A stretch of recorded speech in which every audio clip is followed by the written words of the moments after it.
Que a graça e a paz do Senhor esteja com você. Bom te ver mais uma vez aqui, para nós estarmos juntos caminhando diariamente com Deus. Como é importante a gente separar um tempo para buscar diariamente a Deus. Isso significa que Ele é uma prioridade para nós. Então, se você tem estado comigo nesses dias, na verdade buscando ao Senhor, significa que você tem priorizado, não pelo fato de estar especificamente comigo, mas de estarmos juntos, lendo e meditando na palavra do Senhor, que tem sempre a luz para o nosso caminho, que tem sempre algo bom da parte de Deus para ser compartilhado conosco, de maneira que possamos ser um ser humano melhor, alguém melhor. E não se esquecendo que a gente está nessa série, caminhando sobre os frutos do Espírito, refletindo sobre isso. Já falamos sobre o amor, a alegria, a paz, a paciência, a benignidade, a bondade. E nessa semana estamos caminhando juntos no desafio da fidelidade. Isto é, somos pessoas fiéis, devemos ser pessoas fiéis. É o que a palavra do Senhor nos ensina.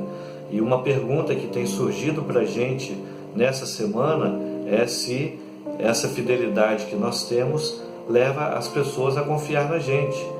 E ontem eu levantei essa questão, Quando a gente é uma pessoa fiel para com o nosso Senhor, quando a gente é uma pessoa em quem as pessoas podem confiar, o ambiente fica melhor. Não somente o ambiente ao nosso redor, mas a nossa vida fica melhor.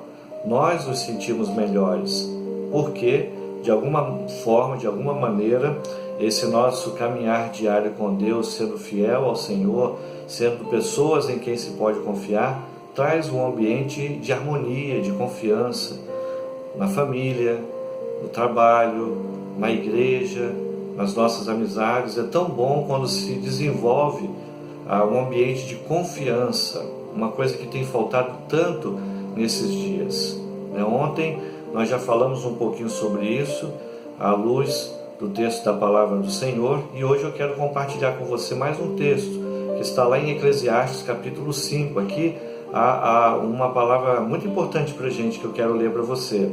E o texto diz assim: é melhor não fazer voto do que fazer e não cumprir. É uma mensagem muito simples e direta, que nós tenhamos cuidado com as promessas que fazemos, das menores às maiores. Às vezes a gente, até mesmo como pais, nos esquecemos e acabamos fazendo promessas para os nossos filhos e depois esquecemos de cumpri-las. Promessas simples do dia a dia, tipo: meu filho, faça isso que depois eu farei isso para você. E aí a gente se esquece como se aquilo fosse uma coisa normal e não precisar cumprir essa promessa. Não nos esqueçamos que, como pais, como referências dentro de um lar, da igreja, num ambiente em que somos líderes, a gente é uma referência.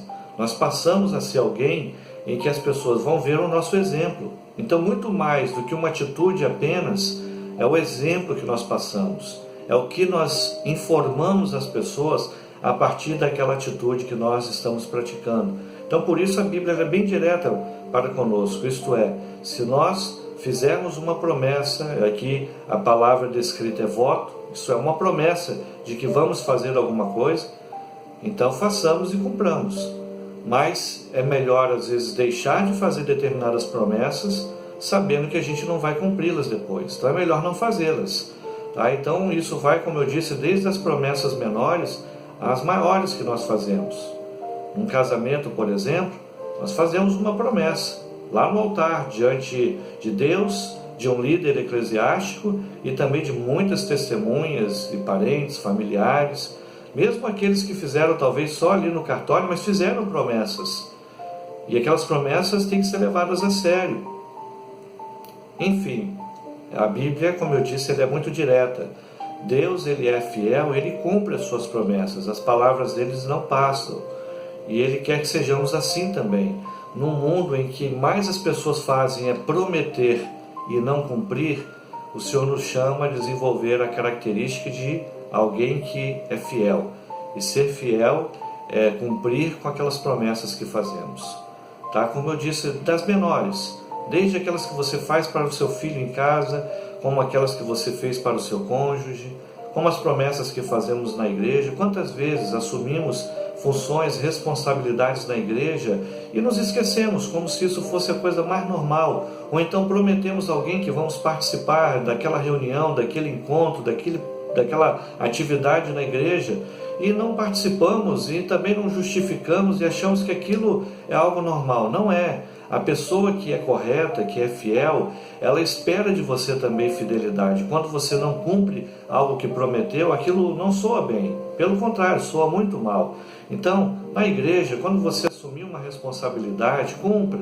Quando você não puder participar de alguma atividade, justifique. É muito importante isso. Isso significa que você valorizou. Às vezes você é convocado para uma reunião e não participa, mas também não dá uma satisfação para aquelas pessoas que estão ali te liderando ou participando daquele evento de liderança em que você deveria fazer parte e você não foi. Então justifique: olha, tive uma dificuldade, tive um problema, fiquei doente, atrasei no trabalho, mas é importante você ser fiel com aquilo que você prometeu. E a partir do momento que eu e você assumimos uma responsabilidade diante de um grupo numa igreja, temos que ser leais a essa responsabilidade. Se não pudermos, é melhor às vezes e mais correto fazer como alguns irmãos fazem, dizer: olha, não estou podendo liderar nesse momento, estou com alguma dificuldade e preciso passar essa responsabilidade para outro, porque senão ela não vai ser feita. É mais correto até fazermos isso. É claro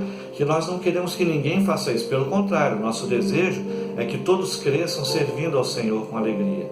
Mas a Bíblia nos ensina: se você não puder cumprir um voto, então não faça. Então, se você não pode cumprir uma promessa que fizer ao seu filho, então não faça essa promessa. Se você não é capaz de cumprir uma promessa para um cônjuge, então não faça essa promessa, principalmente diante de um altar com testemunhas. Se você não pode fazer uma promessa ao seu patrão lá no seu trabalho, então é melhor você não estar trabalhando com ele. Enfim, a Bíblia é categórica e simples, para que nós possamos cumprir com os votos que fizermos. E às vezes é melhor não fazer determinados votos se soubermos que vamos passar por alguém que não cumpre os seus votos. Então a característica de alguém fiel é alguém que cumpre categoricamente com as suas promessas. Alguém que respeita, por exemplo, como eu disse agora há pouco, o seu casamento, honrando. A Bíblia fala sobre isso lá em Hebreus capítulo 13, verso 4. Puro, o casamento deve ser conservado puro, pois Deus julgará os imorais e os adúlteros, diz a palavra do Senhor. O casamento deve ser honrado, o casamento deve ser um leito conservado com pureza. E a partir do momento que nós não cumprimos essa promessa, estamos deixando de ser fiéis.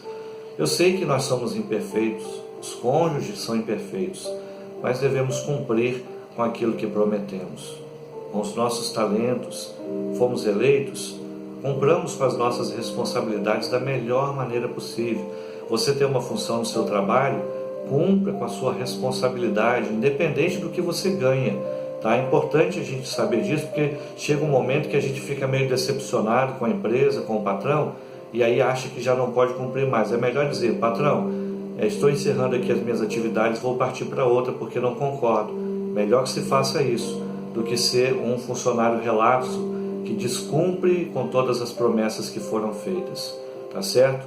Com relação ao nosso tempo, devemos ser fiéis. Eu sei que é uma luta, eu tenho esse desafio pela carga de trabalho muitas vezes que a gente se submete, mas é importante que a gente possa cumprir sempre com as promessas que fazemos, tá bom? Então esse é o aprendizado do dia de hoje, dia 8 de julho, quarta-feira, e eu espero que eu e você possamos fazer as nossas promessas e cumpri-las, para que cada vez mais possamos ser pessoas fiéis. Vamos fazer uma oração?